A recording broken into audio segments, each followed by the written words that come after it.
Got a filter to look at today that was sent in via Freewell. This is a 2-in-1. It's a variable neutral density and a circular polarizer. In addition to that, they've also included the glow mist one.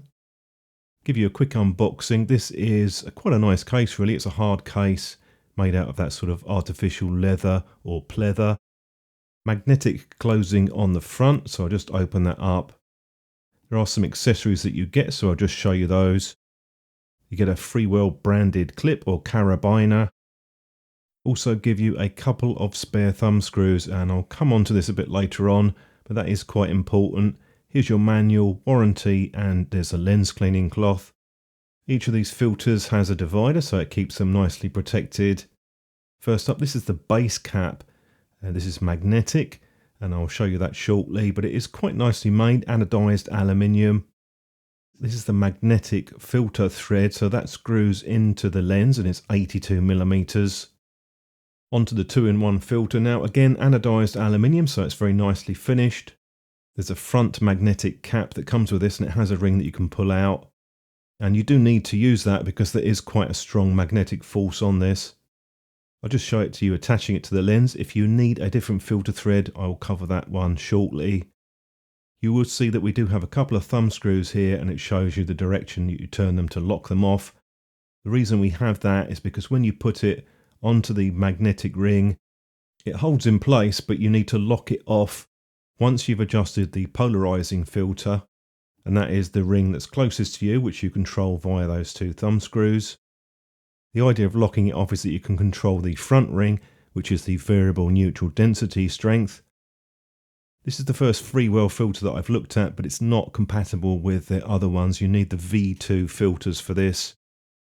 And I'll just show you with the front lens cap on, that will keep it protected and also stop dirt and dust getting on there. You will need to loosen those screws off if you want to remove it. You can of course just leave that magnetic ring in place. That's the idea, it's convenience. Attach the rear cap. It can only go one direction with the magnetic force. And with the base and the front cap, you have everything is quite well protected.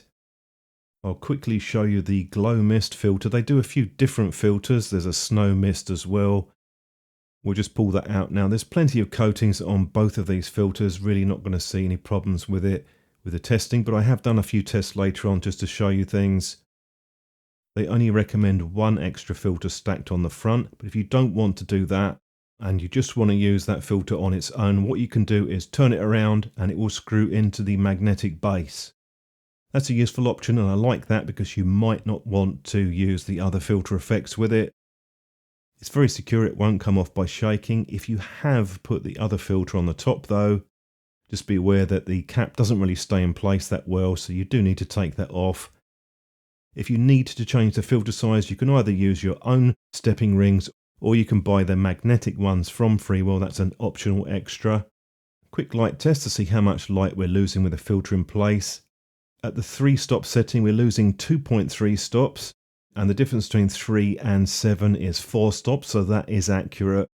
Do bear in mind if you have the polarizing filter on to maximum, you will also lose a bit more light off of that.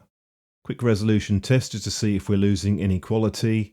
You can see the difference with the filter, the polarizing effect on the windows, but I don't see any obvious reduction in sharpness or resolution.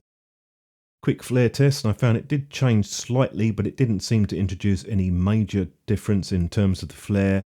There's a slight spot at the top there, but it has lost the rainbow effect at the bottom.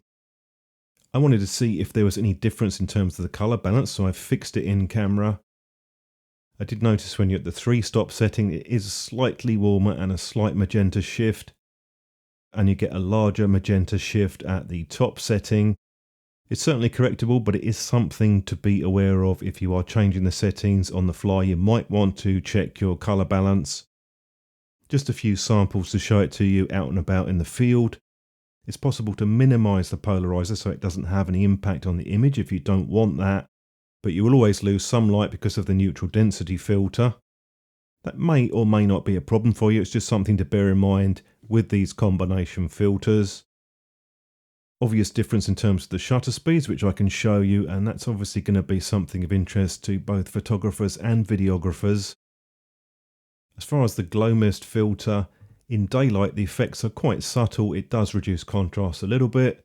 It does give a slightly hazy effect. It does vary quite a bit though, depending on the lighting conditions. And you'll see a bigger effect in brighter light.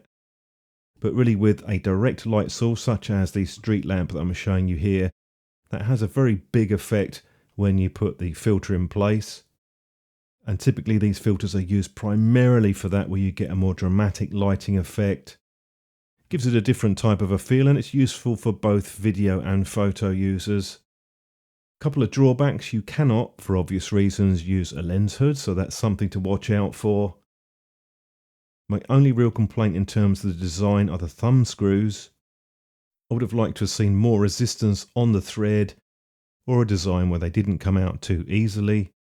It's nice that you get a spare set, but I would like to see that improvement in the overall design.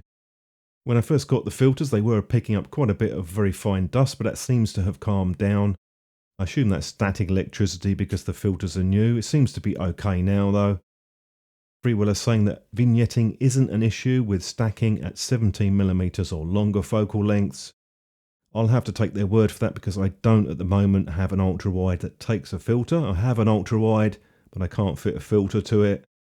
That wraps up my review for the V2 Hybrid filter kit. Hope this video is useful to you. I do like to mention the good and bad points so that you'll see whether or not it's going to work for you. Any thoughts or any questions, do drop a comment down below.